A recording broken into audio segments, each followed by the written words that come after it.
Good morning, boys and girls, and welcome to another day on Mornings with Mimi. It certainly is a beautiful day here today where I live in Canada.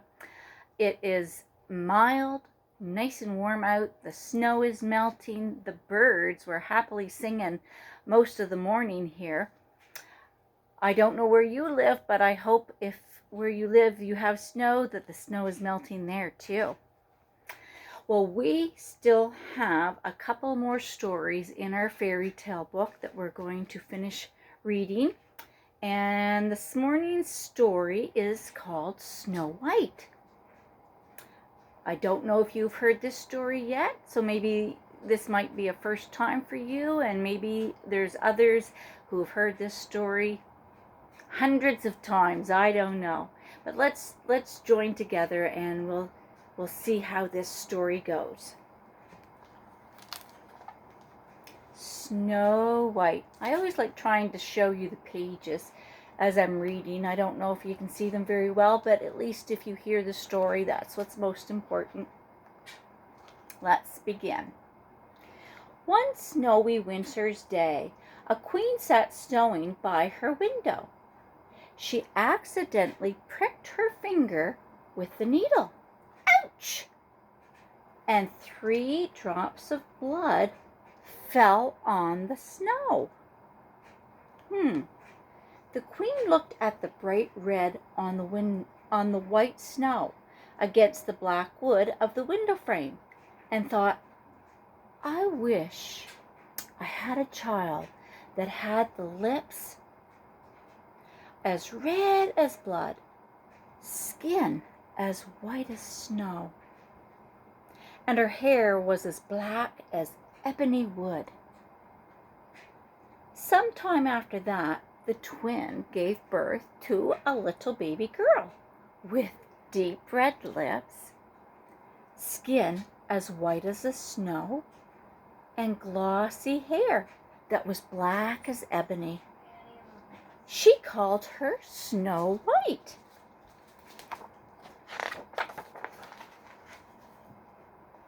Sadly, the queen died, and the king married again. His new wife was beautiful, but very cruel and selfish. She had a magic mirror, and every day she looked into it and said, Mirror, mirror on the wall, who is the fairest one of all? And every day the mirror replied, You, O queen, you are the fairest one of all. But as Snow White grew up, she grew more beautiful and beautiful. And so one morning, the queen's mirror said to her, You, O queen, are fair, it's true, but Snow White is much fairer than you. Oh dear, do you suppose the queen is going to like that reply? Probably not. In a jealous rage, the queen called her huntsman. I never want to see Snow White's face again, she told him. Take her into the woods and kill her. Oh boy, that's not very nice at all, is it, boys and girls? Not very nice words at all. So, the huntsman took Snow White to the edge of the forest, but he could not bear to hurt her. He said to her, Run away, child, run away. Don't ever come back, or the queen will kill you. Poor little Snow White. She was all alone, lost in the forest, running for her life. Now remember, boys and girls, this is a pretend story. It's not a true story. It wouldn't be very good, would it? Towards nightfall, Snow White came to a little house deep in the woods. She knocked softly, but there was no answer. No one came to the door, so she let herself in. Wasn't there another story that we read earlier, I think, about Goldilocks? She too knocked on the door, and she let herself in that house. These girls going into strange places, I don't know. Inside, Snow White found a table of 7 tiny chairs. Upstairs, there were 7 little beds. "Oh, I'm so tired," she yawned, and she lay down and fell asleep. A while later, she woke with a start. 7 little men were standing around her bed. "Who are you?" she asked. "We are the 7 dwarfs who live here," said one of the little men. "We work in the mines all day." "Who are you?" "I'm Snow White," she replied, and she told them her sad story. The dwarfs felt sorry for Snow White, and they wanted to help. "If you will cook and clean for us," said the oldest dwarf, "you can stay here and we'll keep you safe." Snow White gratefully agreed and began that very evening by cooking the dwarfs a pot of tasty hot soup for their supper. Wow! When they left for work the next morning, the dwarfs made Snow White promise not to go out or open the door or speak to anyone.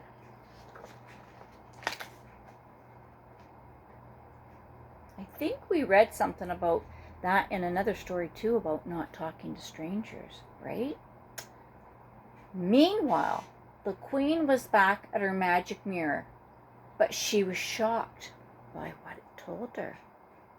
Oh, I wonder what it's going to say this time.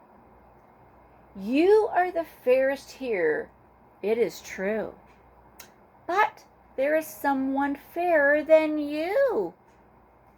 Deep in the forest, in a cozy den, Snow White lives with 7 little men."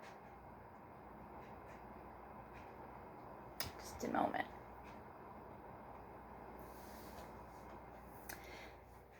"What?" shrieked the queen. "Snow White is alive?"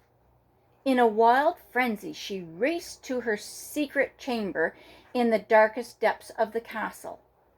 There, the queen, who was really a wicked witch, brewed a deadly potion and poisoned a rosy red apple.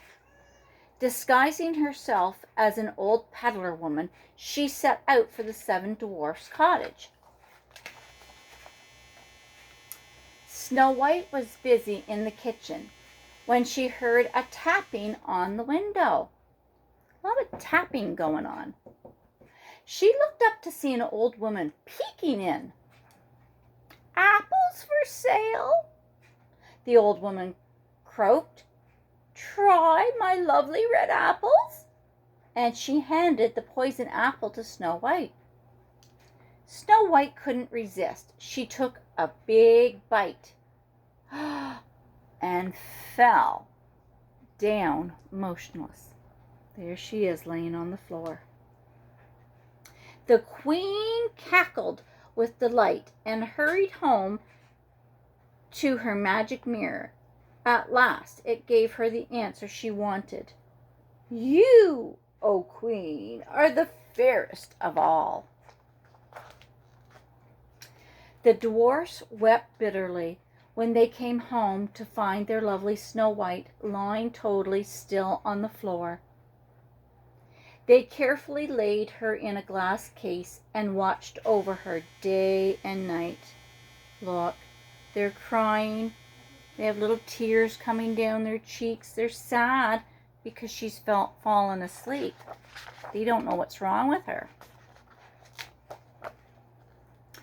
One day, a prince came riding through the forest.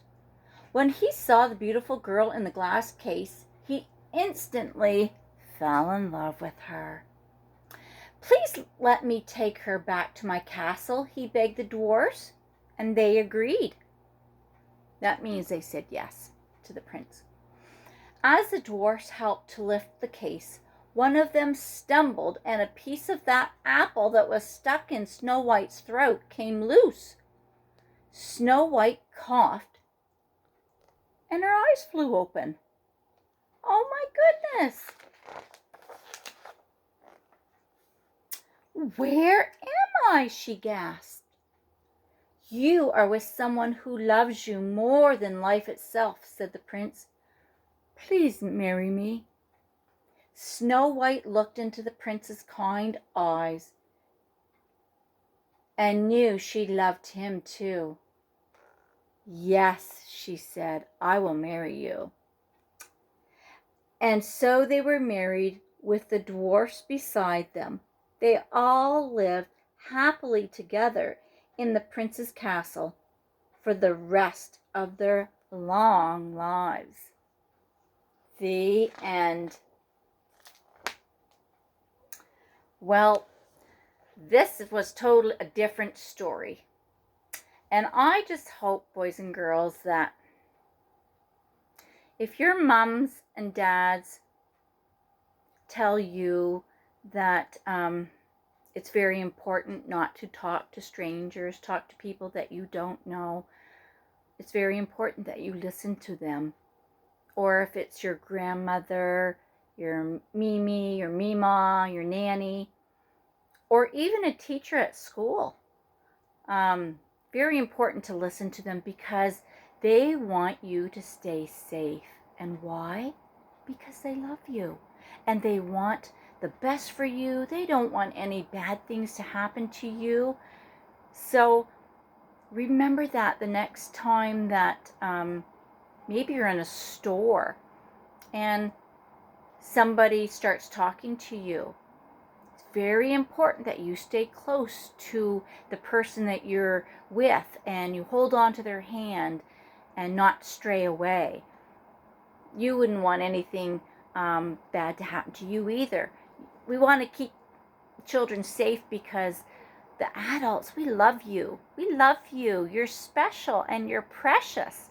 So just remember that the next time that you're out, to stay with the person that you're with and so that you'll stay safe. So we thank you for joining us another day here on Mimi's Couch. And as you notice, Jax wasn't with us today. I think he was trying to have a little nap. So maybe we'll see him tomorrow. So goodbye for now and have a great rest of your day.